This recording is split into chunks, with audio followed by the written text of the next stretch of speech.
Hola a todos, bienvenidos a Invernomics, mi nombre es Sergio y vamos a hablar de los 5 errores que no puedes cometer si quieres comprar un piso para alquilar y decides reformarlo. Antes de empezar a hablar de estos 5 errores, es importante que entiendas que, en mi opinión al menos, reformar solo tiene sentido cuando estás comprando una casa que está hecha polvo. Es decir, generalmente para invertir no va a tener sentido que compres una casa en un estado de condición que no es óptimo, pero bueno, que está decente, o que compres una casa que está semi-reformada. No, en general, si quieres obtener una buena rentabilidad haciendo una reforma a un piso y luego alquilarlo, vas a tener que ir a por ese tipo de pisos o viviendas que están totalmente hechas polvo. Esas son las que realmente suelen ser rentables, las otras no te van a salir muy rentables reformarlas. Una vez tenemos esto claro, vamos a empezar ya con los 5 errores. Todos estos errores son muy importantes, así que presta atención a cada uno de ellos.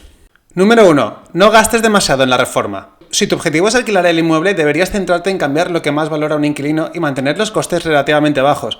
Como norma general, recomendaría no gastar más de un 25% del precio de compra en la reforma que vayas a llevar a cabo. La única excepción será cuando compres un inmueble que es muy barato porque necesita una reforma integral. En esos casos tendrás que gastar más, ya que tendrás que acondicionar el inmueble, gastar en instalaciones eléctricas y muchos otros gastos que probablemente ni tengas en cuenta cuando lo compres. Pero en general, por ejemplo, evita gastar excesivamente en materiales. Por ejemplo, no pongas materiales de lujo en la cocina, lámparas caras, domótica o el mejor suelo del mercado. No tiene sentido, ya que no vas a poder repercutirlo en el alquiler. Prioriza, céntrate en cambiar o pintar puertas y armarios, poner un suelo moderno y resistente y sobre todo invierte en baños y cocinas modernas, ya que es algo que entra mucho por los ojos. Dicho esto, no reformes con materiales de baja calidad, ya que nadie quiere vivir en una casa de cartón piedra donde cada cierto tiempo se caigan o se rompan cosas. Tu objetivo es alquilar una vivienda correcta, moderna, de buena calidad, pero sin lujos. Algo lo suficientemente atractivo para que tu inquilino valore tu inmueble y no esté constantemente buscando algo mejor. Error número 2. Pedir un préstamo personal para realizar la reforma. A la hora de hacer una reforma, te recomiendo que utilices ahorros en lugar de un préstamo personal. Pedir un préstamo personal no es una buena idea, salvo que lo consigas a un tipo muy atractivo, por ejemplo, inferior al 5%. Obviamente, si pedimos prestado al banco a un tipo de un 9 o 10%, la obra nos va a salir mucho más cara, pero además, una razón importante para que utilices tus ahorros y no utilices un préstamo personal es que de esta forma, cada euro que inviertas en la reforma lo vas a valorar mucho más. Las personas tendemos a valorar mucho más lo ahorrado que lo que nos prestan, cuando lo cierto es que el coste de pedir prestado es muy superior al de nuestros ahorros. Si utilizas tus ahorros, serás más disciplinado y firme a la hora de negociar los presupuestos y elegir materiales. Error número 3. Subestimar el coste, la duración y la facilidad de realizar una reforma. Cuando uno decide comprar un inmueble para reformarlo, con la intención de alquilarlo posteriormente, tiene que tener en cuenta que ha de ser muy realista. Es un error muy típico subestimar el coste que va a tener la reforma. Generalmente, por alguna razón, nos encanta engañarnos a nosotros mismos y siempre pensamos que la reforma va a costar bastante menos de lo que acaba costando. Muchas veces es por desconocimiento, pero hay una parte también muy emocional, ya que de alguna forma queremos que esta operación suceda y empezamos a manejar cifras que realmente no son demasiado realistas. Así que cuando realices estos cálculos previos a la reforma y sepas cuánto puedes gastarte, tienes que estar seguro, tienes que asegurarte de que esas cifras son realmente realistas y no son cifras que tú estás sacándote de la chistera.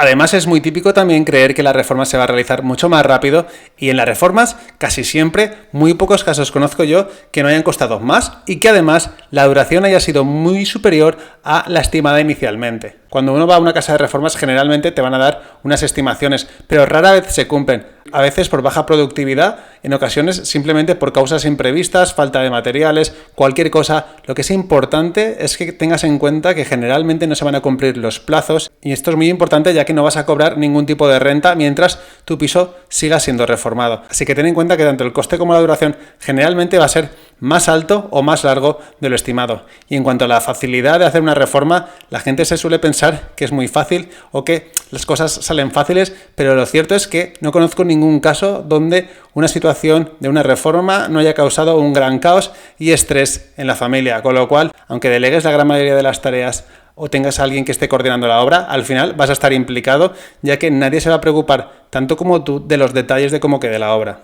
Error número 4, ir a lo más barato. Este es un error muy típico y súper importante que no lo cometas, ya que hay que tener en cuenta que la calidad de los materiales es importante. No estoy diciendo que gastes en lujos, lo que estoy diciendo es que la calidad tiene que ser decente. Si no es una calidad decente, vas a tener muchos problemas con los inquilinos, la inversión va a dejar de ser pasiva porque se van a romper miles y miles de cosas, con lo cual tienes que entender que al final una casa va a ser desgastada durante mucho tiempo y tiene que ser reformada con materiales ciertamente resistentes, así que no vayas a lo más barato. Lo mismo podemos decir con los profesionales o la casa de reforma que decidas utilizar. No tienes que ir a casas de lujo ni a profesionales de lujo, pero tampoco puedes ir a lo más barato. En cualquier caso, siempre tienes que comparar distintos profesionales o distintas casas de reformas y sobre todo tener referencias de trabajos pasados. Mi consejo es que contrates con gente que sea profesional y con quien tengas ya referencias de alguien que tú conozcas o de alguien que te inspire confianza.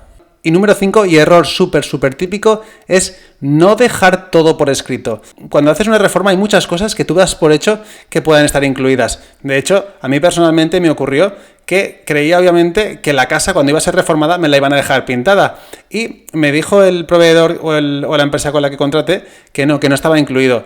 Tuve una serie de discusiones brutales. Bueno, al final decidieron hacer los trabajos de pintura gratis, pero que sepáis que me costó muchísimo convencerles. Y de hecho le convencí porque le dije que tenía un piso que quería reformar de cara al futuro y que si me lo hacía contaría con sus servicios. Pero tenéis que tener en cuenta que esto es muy importante. Yo cometí el error de creer que iba a acabar pintada la casa. Obviamente, ¿cómo me la iban a dejar sin pintar si me la reformaban? Por lo tanto, ten en cuenta que todos los detalles tienen que estar por escrito, hasta las cosas que más sencillas parezcan. Establece un calendario de pagos en base a hitos que se vayan consiguiendo en la obra y sobre todo no hagas el último pago hasta que te cerciores que la obra, la reforma, está en perfecto estado y tal y como se había acordado en el contrato. Como ves, cuando uno realiza una reforma no es tan fácil como parece, hay cositas que hay que tener en cuenta. Y esto es todo, nos vemos muy pronto y recordad siempre invertir con sentido.